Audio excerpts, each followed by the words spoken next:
Hello punters, members of the parish. I'm here outside the border to Gibraltar and I'm going across the day. I've got a few things to do, so while I'm there I thought I might just show you around. So there's the rock, and just ahead of me is the border control. So I'm going to have to switch off the camera when I go through border control, so they don't allow that. Now Gibraltar has a population of about 38,000, 38,000, and every day there's 10 to 15,000 workers cross this border to go into Gibraltar and work. And there's the border there. So I'm just going to go through the border. I'll see you on the other side. So I'm now in Gibraltar. I've crossed the border, and when you cross the border you have to go through the Spanish border control and then the UK border control. And of course when you come through, the first thing you see is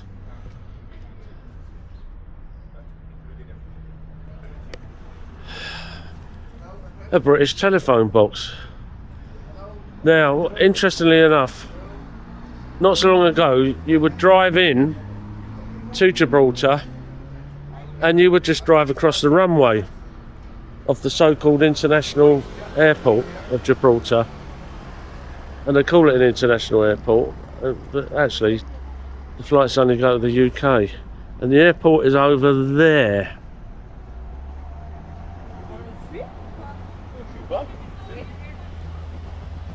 So the cars come in across the border, around the roundabout that you can see, down where the bus is going,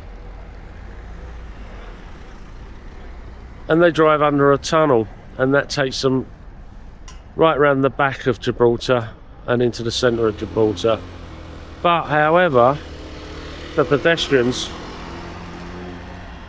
we can still walk across the runway, which is weird to think that you can walk across a runway of an airport, but that's what we're going to do. For me is what is known as the Rock. No, not Dwayne Johnson, but the Rock of Gibraltar, and we're just about to go over the runway in a minute. I better get going before a plane comes in. So I'm now walking across the runway in Gibraltar. Have a quick look.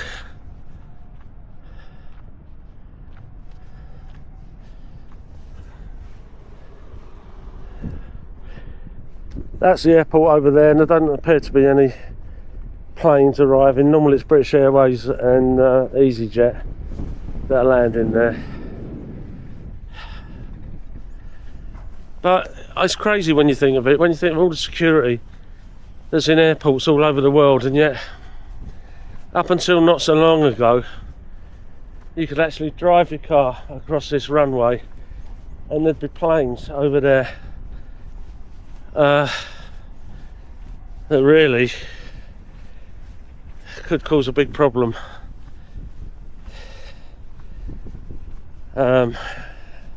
Because of the lack of security here, but it is what it is.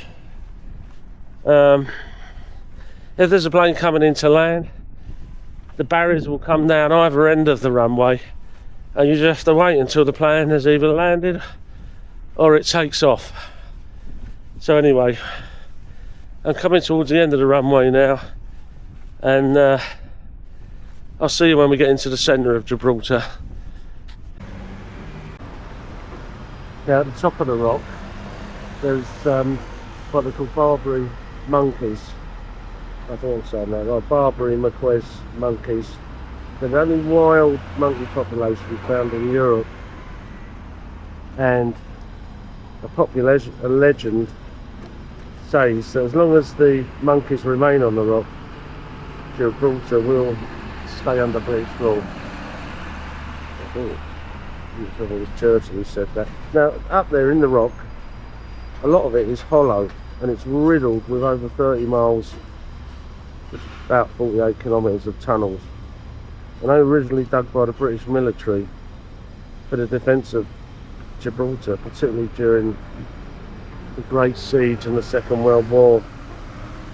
In fact, there is a space up there which they blasted out and had some British soldiers in there with enough supplies for 3 years, and it was used as an observation point to overlook the port of Gibraltar, so that if the Germans did invade Gibraltar and take it over, those soldiers would be able to report back to British intelligence and say exactly what the comings and goings were of the German Navy. But fortunately, the Germans never invaded Gibraltar, so it was never used, or never had to be used. I'm now sitting in the square in Gibraltar with a cup of coffee. This is the square, and it looks like they're getting ready for some sort of celebration.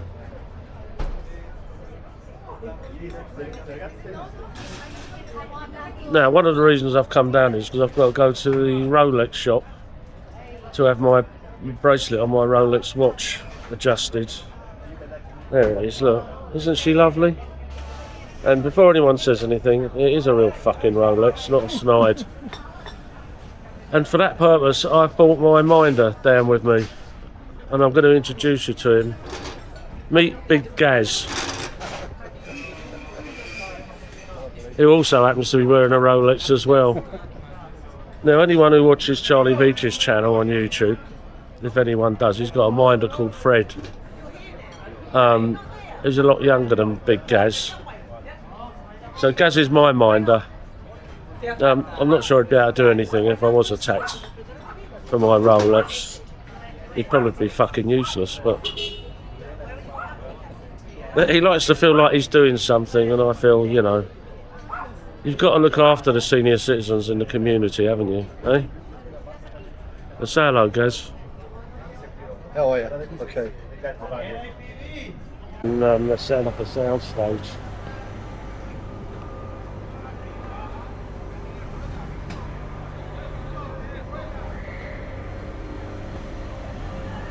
For something or other. I don't know what it is.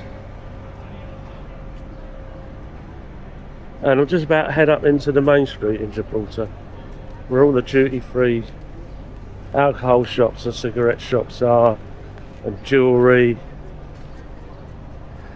watches,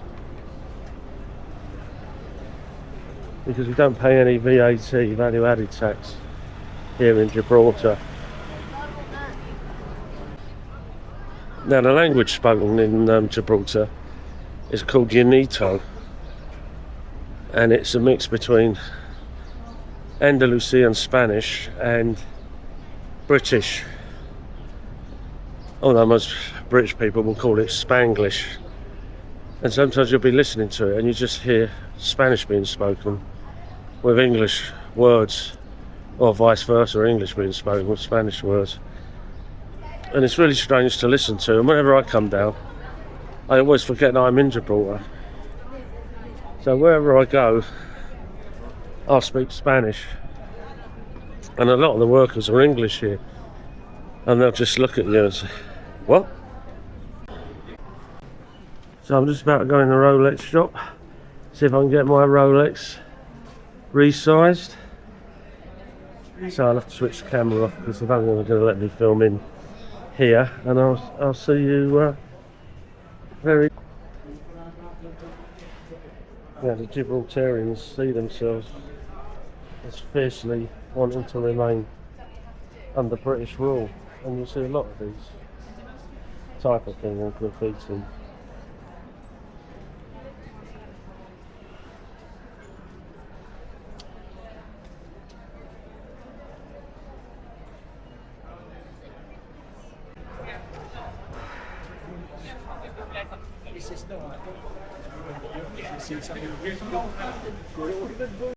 And it appears to be quite busy in Gibraltar today, so I'm not sure if there's a cruise ship in. I didn't have a look when we were driving in. We're driving to the border, but I think I've heard some American accents, so I think there probably is a cruise ship in at the moment. And these are the government buildings in Gibraltar. Now normally you see soldiers standing outside or sentries, but they haven't been here for a few months. So I think that's as far as I'm going to go, because I've got a few things to do today.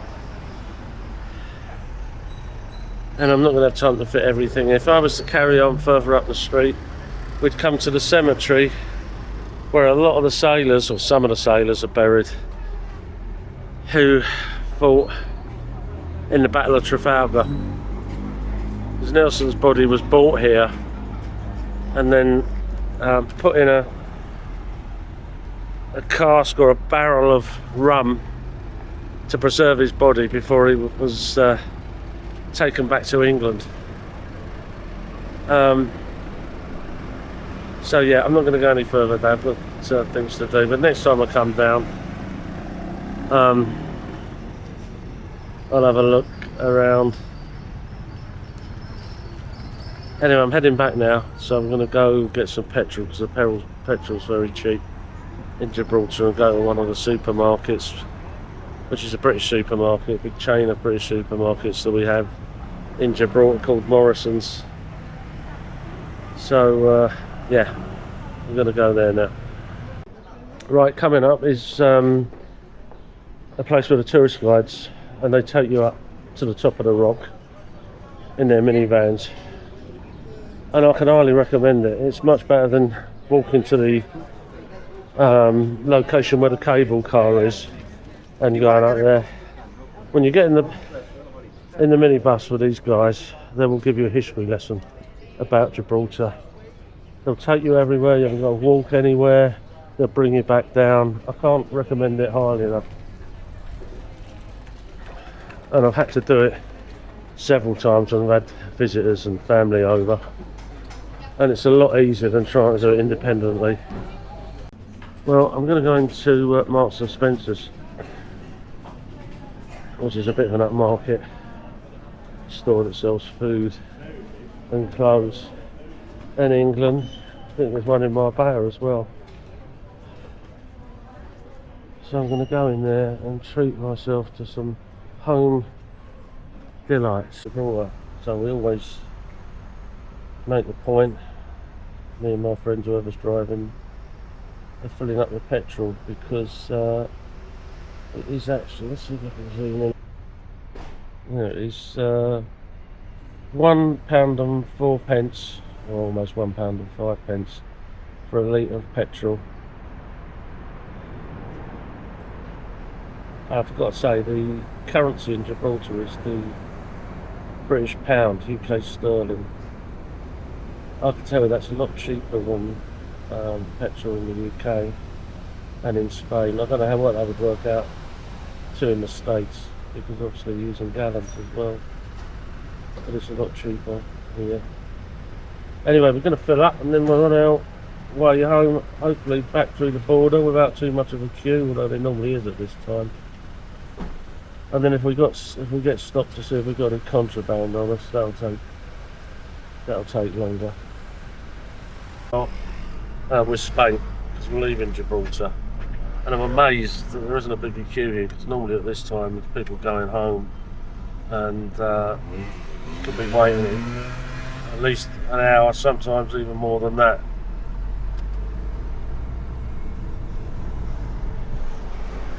That over there is the airport, the international airport that only serves one country, the UK.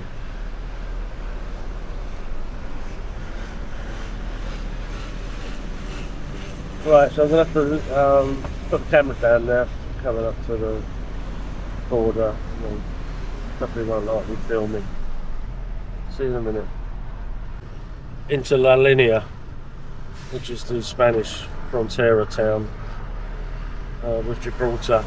Now in January or February of 2000 or next year, all that border won't be there anymore, because Gibraltar is going to become part of the Schengen area, which is what the UK was before we left the EU. Although Gibraltar is a British territory, so it's not officially in the EU. But there's all sort of problems politically and problems going across the border with Spanish workers and British people going back and forth. So they've struck a deal. So that border's going to go.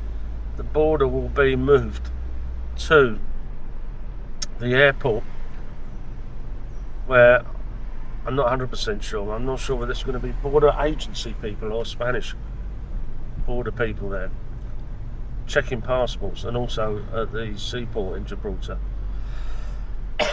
which I find strange because it means anyone is going to be able to walk across the border into Spain from La Linea, which is the town we're in now.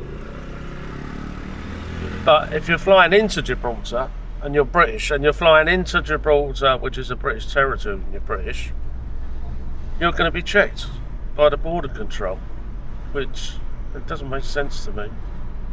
But anyway, it is what it is, and it'll make life easier for some people. It doesn't affect me and my friends because we're residents here in Spain. But it'll be interesting to see how it all goes. The other thing about Gibraltar becoming part of the Schengen area is when we were in the EU, when Britain was in the EU, you could go shopping in Gibraltar at the British supermarkets and bring back meat and dairy foods. You can't do that at the moment. Now, if there's going to be no one on the border, or the border as we know it now, then I'm assuming you should be able to bring back dairy products and meat, but we'll have to wait and see. And on that note, I'm going to call it a day. Thanks for watching.